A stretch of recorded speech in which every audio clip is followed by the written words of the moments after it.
सभी को मेरा सलाम, नमस्कार, सत श्री अकाल, जोहार। हमारी सेहत के साथ किस तरह से खिलवाड़ किए जाते हैं, यह बात किसी से छुपी हुई नहीं है। हर तरह के लोग इस दुनिया में पाए जाते हैं। अगर हम अच्छे लोगों को ढूंढते हैं तो अच्छे लोग भी मिलते हैं, बुरे लोगों को ढूंढते हैं तो बुरे लोग भी मिलते हैं। इंसान की ये फितरत है। सेहत की बात मैं कर रहा हूँ। एक तो देखा जाए तो हेल्थ एजुकेशन में हमारा देश काफ़ी पीछे है। सरकारी स्तर पर अस्पतालों का क्या रोल है, उसकी स्थिति क्या है, ये किसी से छुपी हुई नहीं है। इस और डेवलपमेंट का काम नहीं के बराबर होता है। और मॉनिटरिंग सिस्टम तो बिल्कुल ही फेल है। किसी भी स्टेट में आप जाएं। अभी गुजरात में एक नकली टूथ जेल बनाने वाली फैक्ट्री का पर्दाफाश हुआ है। बड़ी तादाद में वहाँ पर अलग अलग ब्रांड के tooth gel, duplicate tooth gel मिले। अब आप सोचने की बात है ये कि हम जिस टूथ जेल को यूज़ कर रहे हैं, हो सकता है वो डुप्लीकेट है। अपनी दांत की सफाई करने के लिए हम उसे यूज़ कर रहे हैं, दांतों को पोषण देने के लिए यूज़ कर रहे हैं, लेकिन जब हमारी दांतें उस पोषण को नहीं ले पा रहे हैं और सिर्फ नुकसान हो रहा है, और एक ऐसा टाइम हो रहा है कि हमारे मुंह से जो दांत है वो हमेशा के लिए झड़ जा रहे हैं। उसके अलावा चूँकि उसमें जो केमिकल यूज़ होते हैं वो कैंसर का वाहक होता है।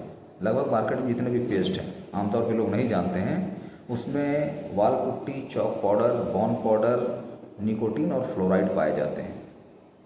तो एक और जहाँ ब्रांडेड टूथ जेल है उसमें ये सारी चीज़ें मिल रही है। उसके अलावा जो दूसरे लोग जो नकल कर रहे हैं, भांडा फोड़ जो हुआ है ऐसे फैक्ट्री का, तो अगर हम उनकी बात अगर करें तो वाकई ये बहुत ही चिंताजनक है। और ये सरकार की अपनी जिम्मेदारी है। सरकार को इन बातों को सोचना चाहिए।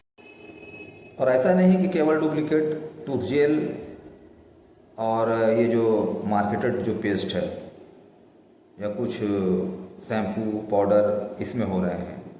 बहुत सारी चीज़ों में डुप्लीकेसी पकड़ी जा चुकी है। अगर 2015 का एसोचैम का अगर रिपोर्ट हम देखते हैं तो उन्होंने 2015 में कहा था हमारे देश में 70% जो फूड सप्लीमेंट है, जो न्यूट्रिशन है, वो फेक है, नकली है, डुप्लीकेट है, जो आटे से, सत्तू से, बेसन से बनाए गए हैं और भी कुछ कुछ चीज़ें हैं उनसे बनाई गई। जैसे बादाम के छिलके जो है उनके पाउडर से बनाए गए हैं, उनमें चीनी मिक्स किया जाता है। आमतौर पे लोग नहीं समझते, उन चीज़ों को यूज़ करते हैं। अब जब यूज़ करते हैं तो होता क्या है कि उनको जो सेहत बनाने के लिए जो फ़ायदे चाहिए थे वो नहीं मिल पाते हैं, तो सिर्फ पैसा जाता है, बल्कि नुकसान होता है। इसका मतलब ये है कि जो हमारा जो है FSSAI, उनका वर्क सही तरीके से नहीं हो पा रहा है। एक अंदाज मैं बता रहा हूँ। उसके अलावा अभी हाल में जिस तरह की बातें सामने आई, जो वैक्सीनेशन लगाए गए लड़कियों को,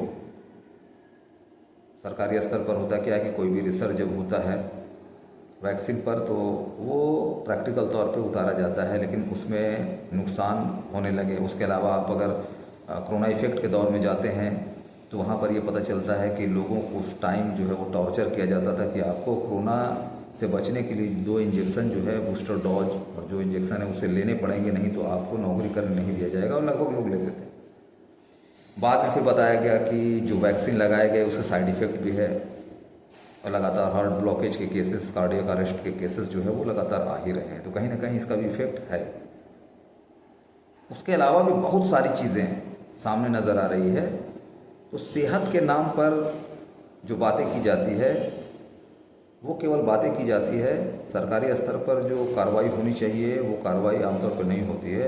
अगर हम बड़े फल और सब्जी की बात करते हैं उसमें ऑक्सीटॉक्सिन इंजेक्शन दिए जाते हैं। अभी GMO आ गया है, जो आमतौर पे देखेंगे कि जो अमरूद है बड़े साइज का है, बैगन बड़े साइज का है। GMO का मतलब ये होता है जेनेटिकली मॉडिफाइड ऑर्गेनिज्म। एक ऐसा ऑर्गेनिज्म, एक ऐसा फूड प्रोसेसिंग जिसमें कुछ बैक्टीरिया, वायरस के DNA को निकाल कर पौधे के साथ मिक्स किया जाता है और उसे डेवलप किया जाता है। तो ये क्या है, सेहत के साथ खिलवाड़ है और मार्केट में चल रहा है। आम लोगों को इसका नॉलेज नहीं है, उसकी जानकारी नहीं है, लोग यूज़ कर रहे हैं। लीची में केमिकल मारा जा रहा है, भिंडी, आलू, ये सभी चीज़ों में केमिकल मिक्स किए जा रहे हैं। अभी कुछ दिन पहले नकली दूध का भी पर्दाफाश हुआ। जो नकली दूध मार्केट में है, लोग पी रहे हैं। इस तरह की चीज़ों पर प्रतिबंध लगाना या इस तरह की चीज़ों की जांच करना और सेहत को बरकरार रखने में सही नियम को सुनिश्चित करना, ये सभी सरकार का काम है। चाहे वो स्टेट गवर्नमेंट हो या सेंट्रल गवर्नमेंट हो, क्योंकि बिना उसकी नज़र से गुजरे ये स्थापित नहीं हो सकते हैं। चाहे जो फैक्ट्री हो, मैन्युफैक्चरिंग यूनिट हो, ये अलग बात है कि उसके आड़ में ये अगर गलत कर रहे हैं तो उसकी पहचान करके उन्हें प्रतिबंधित करना भी ज़रूरी है। आम जनता को चाहिए कि वो इस पे अवेयर हो। अभी एक और रिसर्च में पता चला है कि कॉफ़ी, नूडल्स, उसके अलावा बर्गर, पिज़्ज़ा, इन सभी चीज़ों में कीड़े का अंश डाला जाता है, कीड़ों का अंश डाला जाता है। जैसे कॉफ़ी में कॉकरोच का अंश डाला जाता है, नूडल्स में जो है मच्छरों के अंश डाले जाते हैं। और ये प्रूफ हो चुका है, FDA जो अमेरिका का जो फूड ऑर्गेनाइजेशन है, उसका मानना है कि वो इतने मात्रा में रहते हैं कि सेहत को नुकसान नहीं पहुंच सकता है उससे, उसको हम यूज़ कर सकते हैं।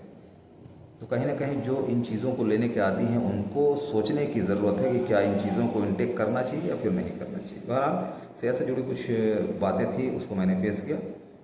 इस पर अवेयर हो, जागरूक हो, बेहतर है। और हमेशा किसी न किसी टॉपिक पे मैं बात करता हूँ, फिर मैं हाजिर रहूँगा। तब तक के लिए अलविदा। जय हिंद, जय भारत।